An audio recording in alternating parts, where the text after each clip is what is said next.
Hello guys, आज आपण UDICE मध्ये एक बदल करण्यात आलेला आहे.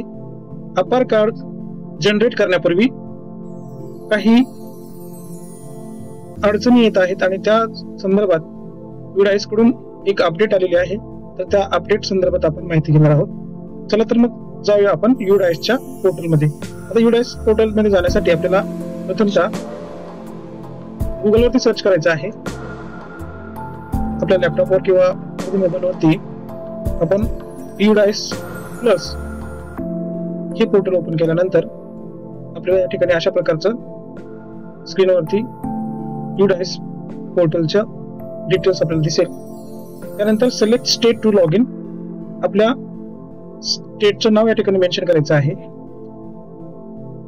सपोज आपल्या स्टेटचं नाव महाराष्ट्र आहे. आता आपण वरती क्लिक करायचंय आणि त्यानंतर असं या ठिकाणी तुम्हाला स्क्रीनवरती डिटेल दिसतील.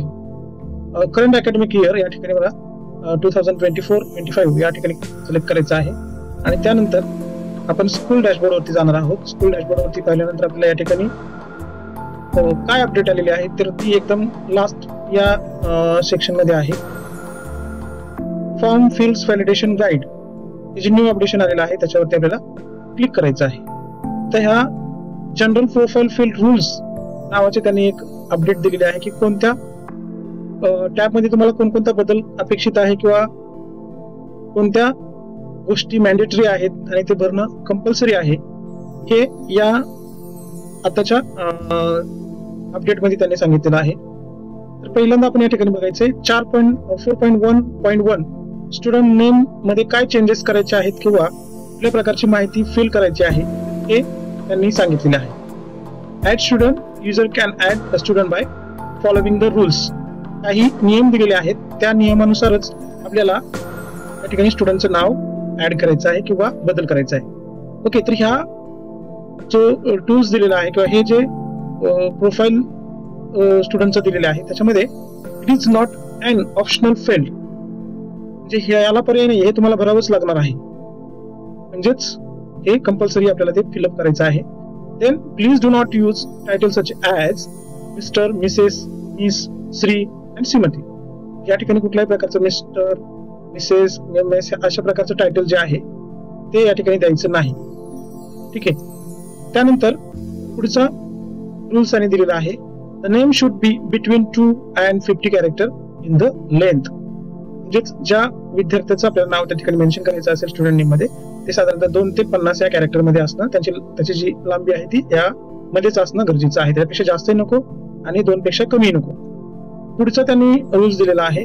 Only alphabet A to Z, apostrophes up to non-consecutive dots and single space between word are allowed. म्हणजे या ठिकाणी तुम्हाला फक्त अल्फाबेट दिलेले आहेत A to Z हेच तुम्हाला त्या ठिकाणी यूज करायचं आहे, बाकीच्या गोष्टी तुम्हाला यूज करायच्या नाही. त्याच्यानंतर जर सपोज स्टुडंट एडिट करण्यासाठी आपल्याला जर काही चेंजेस करायचे असतील तर त्यासाठी सुद्धा काही रूल्स त्यांनी दिलेले आहेत जे की आपल्याला अपार कार्ड काढण्यासाठी हा टॅब खूप इम्पॉर्टंट आहे. स्टुडंट कॅन अपडेट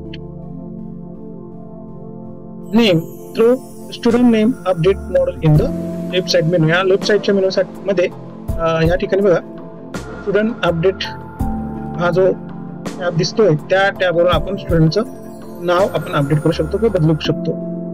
त्यामध्ये काय काय अपेक्षित आहेत. The student name can only be update once, म्हणजे हे नाव चेंज करताना फक्त तुम्ही एकदाच ते नाव चेंज करू शकता, इतर वेळेला तुम्हाला नाव चेंज करता येणार नाही. त्यानंतर पुढचा रूल्स त्यांनी सांगितलं. The student name can be update according to guidelines available in the student name update module. हे जे मॉड्यूल आपल्याला स्टुडंट नेम अपडेटचं जे मॉड्यूल दिलेलं आहे त्याच्या गाईडलाईन नुसारच आपल्याला ते अपडेट करता येऊ शकतं. Then after Aadhaar verification cannot change the student name. If you wish to make any changes please contact your MIS. या ठिकाणी आधार व्हेरिफिकेशन झालं असेल विद्यार्थ्याच्या पे नंबरवरती तर तुम्ही त्या ठिकाणी आधार चेंज करू शकत नाही. जर तुम्हाला तशी जर आवश्यकता वाटल्यास तर तुम्हाला डायरेक्टली क्लस्टर किंवा MIS सेंटर जे असेल जिल्ह्याच्या ठिकाणी त्या ठिकाणी जाऊन तुम्हाला चेंज करता येईल. तुम्ही स्वतः ते चेंज करू शकत नाही.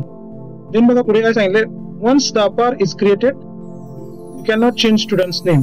जर अपार क्रिएट झालं तर एकदा अपार क्रिएट झालं तर पुन्हा त्या विद्यार्थ्याच्या नावामध्ये बदल करता येऊ शकत नाही. म्हणजे हे 4.1.1 हे एवढे रूल्स त्यांनी दिलेत. पुढचा जो डेट ऑफ बर्थचा जो क्लॉज त्यांनी टाकलेला आहे त्याच्यामध्ये हे मॅन्डेटरी केलेलं आहे. It is not an optional field. हे सुद्धा ऑप्शनल नाही आहे, हे तुम्हाला भरावंच लागेल.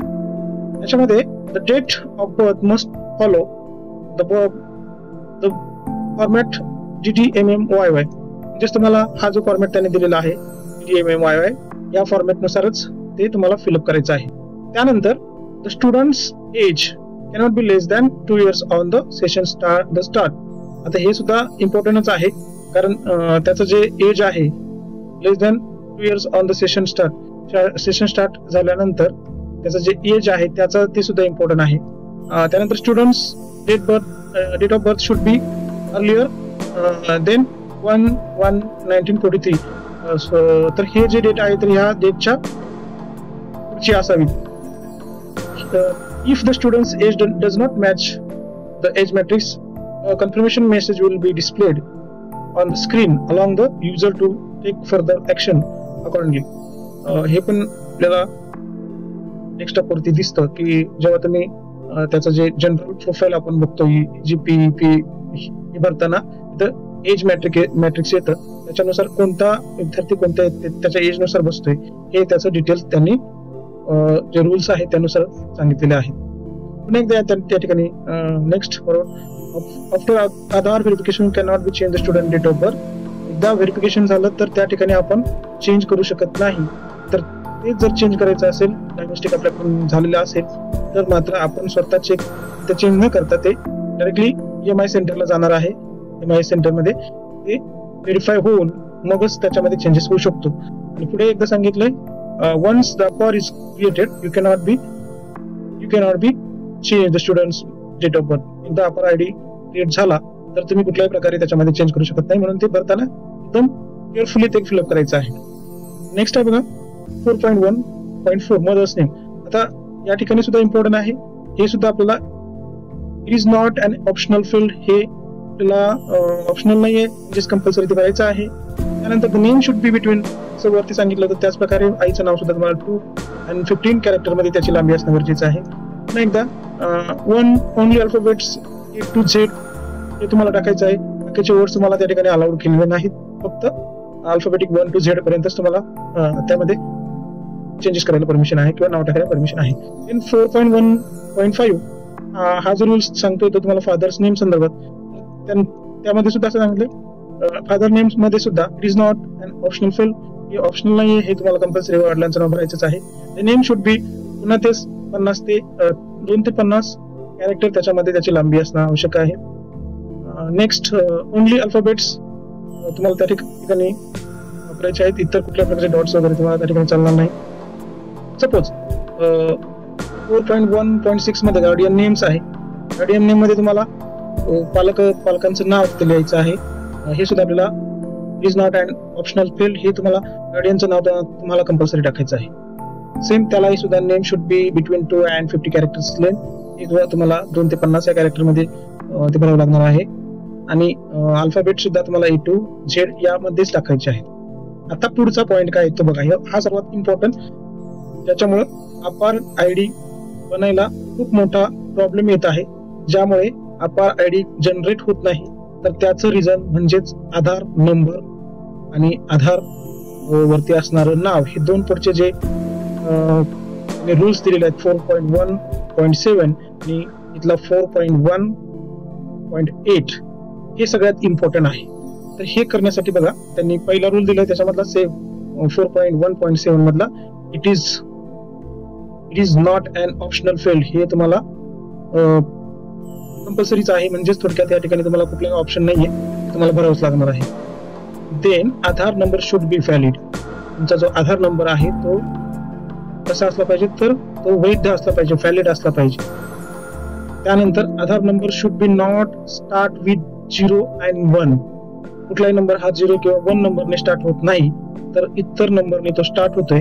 आणि बऱ्याच अंशी अगोदर UDISची माहिती भरताना अनेक शिक्षकांनी अंदाजे काही नंबर्स टाकलेले आहेत त्याच्यामुळे सुद्धा आधार व्हॅलिडेशन होत नाही आणि मग त्याचा परिणाम असा होतोय की या ठिकाणी विद्यार्थ्याचं अपार जनरेट व्हायला इश्यू होत आहे. त्यानंतर APAAR numbers already register in the system are not allowed. Aadhaar number जर एखाद्याच विद्यार्थ्याला ऑलरेडी दिलेला असेल तर ते सुद्धा तुम्हाला रजिस्टर झाल्यानंतर पुन्हा त्याचं दुसऱ्या विद्यार्थ्याला तो रजिस्टर झालेला आधार पुन्हा टाकता येणार नाही. म्हणून तो टाकताना काळजीपूर्वक त्याच विद्यार्थ्याचा आहे का, योग्य आहे का ही खात्री करूनच मग तुम्हाला भरावं लागणार आहे. अन्यथा तो आधार ऑलरेडी रजिस्टर्ड द सिस्टम असं मेसेज येईल आणि तो आधार तुम्हाला पुढच्या विद्यार्थ्याला देता येणार नाही. आता त्याच्यामध्ये नोट काय दिले, after Aadhaar verification you can not change Aadhaar number. Same तसंच आहे, जर तुम्ही व्हेरिफिकेशन झाला असेल तर ते चेंज होणार नाही. तुम्हाला ते चेंज करण्यासाठी तुमच्या जो MIS सेंटर आहे त्या ठिकाणी तुम्हाला जाऊन तो चेंज करता येऊ शकतो. पुढे वन्स अपार is created you can not change the Aadhaar number. एकदा तो जर क्रिएट झाला अपार नंबर तर तो त्याचा आधार कार्ड तुम्ही चेंज करू शकत नाही. नेक्स्ट आहे 4.1.8 name of the student as per Aadhaar card. आता हे बघा खूप लोकांना ही अडचण येते की अपार जनरेट होत नाही. त्याला रिझन हेच आहे की स्पेलिंग मिस्टेक खूप सारे आहेत आधार कार्ड वरती आणि त्याच्या रिअल नेम मध्ये. तर मग एकतर काही आधार कडून काही मुलांच्या नावामध्ये थोडीशी मिस्टेक झालेली आहे. ते छोट्या छोट्या पण गोष्टी इथं महत्वाच्या आहेत. अगदी ए किंवा जे काही अल्फाबेट आहे एखादा जरी त्यातला लेटर नसला तरी सुद्धा ते ग्राह्य धरलं जात नाही. म्हणजे जे आधार कार्ड वरती जे नाव आहे तेच नाव या ठिकाणी ग्राह्य धरलं जाते. म्हणून आपल्याला काय सांगितलं त्यांनी, only alphabet A to Z same त्यांनी सांगितले. मला त्या ठिकाणी ह्या मध्येच मुलाच्या आधार कार्ड वरचं जे नाव आहे ते मॅच होणं गरजेचं आहे. आणि नेक्स्ट बघा पुढचं पॉईंट सांगितलं त्यांनी, student name as per Aadhaar must match the number on Aadhaar card. He important line आहे. या लाईन मध्येच सगळं आधार कार्डचं यश लपलेलं आहे. समजा तुमच्या विद्यार्थ्याचं नाव हे आधार कार्ड वरती वेगळं आहे आणि तुमच्या EDIS मध्ये वेगळं आहे तर त्या विद्यार्थ्याचं आधार कार्ड जनरेट होतच नाही. त्यासाठी आपल्याला जे आधार कार्ड वरती जे नाव आहे तेच आपल्या पोर्टलला EDIS पोर्टलला सुद्धा असणं गरजेचं आहे, तरच त्याचा आधार कार्ड जनरेट होऊ शकतो. म्हणजे ह्या दोन गोष्टी 4.1, 4.1.7 आणि 4.1.8 हे दोन जे रूल्स सांगितलेले आहेत ते खूप इम्पॉर्टंट आहे. पुढचं आहे 4.1.9 ऍडमिशन डेट. हे आपल्याला प्रोग्रेसिव्ह ऍक्टिव्हिटी मध्ये इम्पॉर्टंट आहे. त्यासाठी आपल्याला जो डेट ज्या डेटला त्यांनी ऍडमिशन घेतलेलं आहे त्या विद्यार्थ्यांनी ती डेट आपल्याला फिल करायची आहे. ते पण आपल्याला ऑप्शनल नसणार आहे, म्हणजेच कंपल्सरी ते डेट टाकायचीच आहे. मग त्याची जी ऍडमिशन डेट आहे त्याचा फॉर्मॅट दिला त्याने DDMMYY म्हणजेच दिनांक, महिना आणि इयर हे आपल्याला त्या फॉर्मॅटमध्ये टाकायचं आहे. आणि admission date cannot be before date of birth the student. तर हे डेट ऑफ बर्थच्या अगोदर त्याचं ऍडमिशन नसणार आहे. हे सुद्धा इम्पॉर्टंट आहे, म्हणजे बाय मिस्टेक आपल्याकडून होऊ शकतो तर ते सुद्धा आपल्याला व्यवस्थित बघायचं आहे. आणि नेक्स्ट पुढचा पॉईंट त्यांनी दिला, future dates is not allowed. आता ही पुढची डेट तर आपल्याला भविष्यातील देता येणार नाही. तर हे झालं ऍडमिशन डेट बाबत. आता पुढचा 4.1.9 मध्ये ऍड्रेस त्यांनी सांगितलं. तर तो ऍड्रेस कसा आपण मेन्शन करायचं हे सुद्धा कंपल्सरी आहे, ऑप्शनल त्याला दिलेलं नाही. आणि ऍड्रेस या ठिकाणी the address should be at least 10 character and more than 150 character. म्हणजे 10 कॅरेक्टर पासून तर 150 कॅरेक्टर पर्यंत तुम्हाला त्याचा ऍड्रेस मेन्शन करायचा आहे. त्यापेक्षा जास्त नको आणि कमी सुद्धा नको. Multiple non consecutive space enter the special character are not allowed. ज्या ठिकाणी तुम्हाला कुठल्याही प्रकारचे स्पेशल कॅरेक्टर आहेत ते तुम्हाला मेन्शन करायचे नाही. 4.1.9 मधला बी आपल्याला या ठिकाणी पिनकोड सांगितले. तर पिनकोड सुद्धा आपल्याला कंपल्सरी हवा असणार आहे. तो त्या एरियामध्ये ज्या एरियामध्ये तो विद्यार्थी राहतो त्या एरियाचा पिनकोड आपल्याला तिथे मेन्शन करायचा आहे. आणि तो सुद्धा the pincode should be 6 digit long and cannot start with 0. आता कुठल्याही स्टेटचा म्हणा किंवा शहराचा पिनकोड जो असतो तो 0 ने स्टार्ट होत नाही, तो महाराष्ट्रामध्ये 4 ने स्टार्ट होतोय. त्या पद्धतीने आपल्याला इथे पिनकोड टाकावा लागेल. प्रत्येक स्टेटचा वेगवेगळा पिनकोड असेल आणि त्यानुसार तो आपल्याला इथे मेन्शन करायचा आहे. तर पुढे 4.1.10A मोबाईल नंबर हा एक इम्पॉर्टंट आहे. हा सुद्धा अपार जनरेट करताना बऱ्याच अंशी अडचणीचा ठरलेला आहे. तो असणं गरजेचं आहे. बऱ्याच वेळेला पालकांनी आपल्याला नंबर दिले नव्हते, त्यामुळे सुरुवातीला जेव्हा आपण विद्यार्थ्यांची माहिती भरली होती तेव्हा आपण बऱ्याच अंशी शिक्षकांनी स्वतःचे नंबर टाकले होते. तर त्या ठिकाणी आता चेंज करून पालकांचा जो नंबर असणार आहे किंवा आधार कार्डवरती जो नंबर, मोबाईल नंबर असणार आहे तो टाकला तरी चालेल. त्यासाठी आपल्याला तो चेंज करून घ्यावा लागणार आहे आणि हे सुद्धा आपल्याला ऑप्शनल नाहीये. आपल्याला तो कंपल्सरी पॅरेंट्सचा जो काही मोबाईल नंबर असेल तो आपल्याला मेन्शन करायचा आहे. तेच नेक्स्ट आहे इन डिजिट, त्याचा नंबर असणार आहे. स्टार्ट विथ 6, 7, 8 आणि 9 ने सुरुवात होते आणि ते पण रिपीटिंग डिजिट होणार नाही याचं ते मी त्याची खात्री करायची आहे. आणि प्रायमरी आणि alternative number cannot be same. दोन्ही नंबर आपल्याला सेम नसायला पाहिजे. प्रायमरी जो आहे तो वेगळा असला पाहिजे आणि त्याला पर्यायी दिलेला असणार आहे. पर्यायी नंबर तो सुद्धा वेगळा असणं गरजेचं आहे. आता या ठिकाणी पुन्हा एकदा अल्टरनेटिव्ह मोबाईल नंबर जो दिलाय तो डेफिनेटली आपल्याला वरती जो आपण दिलाय तसं वेगळा असला पाहिजे. सेम असेल तर ते त्या पर्टिक्युलर टॅबवरती ते मेन्शन होणार नाही, आपल्याला चेंज करून घ्यावं लागेल. आता 4.1.15 ए मध्ये दाखवलं त्यांनी वेदर अंत्योदया अन्न योजना म्हणजेच AY अंत्योदय अन्न योजना, ज्याला आपण BPL योजना म्हणतो, ती बेनिफिशियरी आपल्याला मेन्शन करायचं जर असेल, मॅन्डेटरी असेल तर तिथे आपल्याला यस आणि नो करायचं आहे. ज्यांना जी लागू आहे त्या विद्यार्थ्यांना ती BPL स्कीम जी आहे ती आपल्याला लावणं, मेन्शन करणं इम्पॉर्टंट आहे. आता पुढचा मुद्दा एक जो आहे 4.1.17 ए, टाईप ऑफ इम्पेरिमेंट कोड. हा जो इम्पेरिमेंट कोड आहे तो साधारणतः जे दिव्यांग विद्यार्थी आहेत त्यांच्यासाठी हा 4.1.17 चा ए हा जो आहे त्याला आपण मॅन्डेटरी केलेला आहे. It is a mandatory when the whether CWSN. आणि हे जे आहे तर ते जे दिव्यांग विद्यार्थ्यांसाठी आपल्याला जर असेल त्यांच्याकडे दिव्यांग सर्टिफिकेट तर आपण त्यांना यस म्हणायचं, त्या विद्यार्थ्यांना म्हणायचं आहे. अदरवाईज त्या ठिकाणी CWSN या ठिकाणी तुम्हाला नो म्हणायचं आहे GPP फॉर्म भरताना. त्यानंतर maximum of 3 implement types can be selected. 3 प्रकारचे तुम्ही जे त्याला दिव्यांगाचे जे काही प्रकार आहेत ते तुम्ही 3 प्रकारचे त्यामध्ये मेन्शन करू शकता. आणि पुढचा जो मुद्दा आहे तो 4.1.17 बी डिसेबिलिटी पर्सेंटेज. आता ते पर्सेंटेज किती आहे, जर CWSN जर असेल तर आपल्याला मार्क करायचं, तर ते यस केल्यानंतर ते रेंज येते, ते only digit between the range of 0 to 100 are allowed. Okay, so याच्यामध्ये किती पर्सेंट तो विद्यार्थी या दिव्यांगामध्ये बसतोय तो आपल्याला त्या ठिकाणी मेन्शन करायचा आहे. आणि पुढचा मुद्दा आहे तो 4.1.19 ए, when the student means to mean.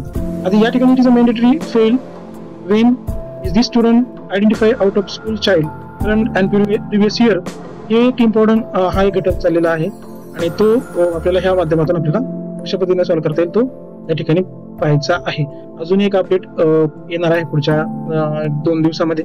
त्यामध्ये साधारणतः जे अपर मॉड्यूलमध्ये जे काही बदल, सपोज काही मिस्टेक झाल्या असतील अपर जनरेट करताना, विद्यार्थ्याची माहिती नीट भरली नसेल तर त्याच्यासाठीचा अपडेट 2 दिवसांनी UDIS कडून बदल होणार आहे. तर तो आल्यानंतर निश्चितपणे मी आपल्या या YouTube चॅनलच्या माध्यमातून टाकणार आहे.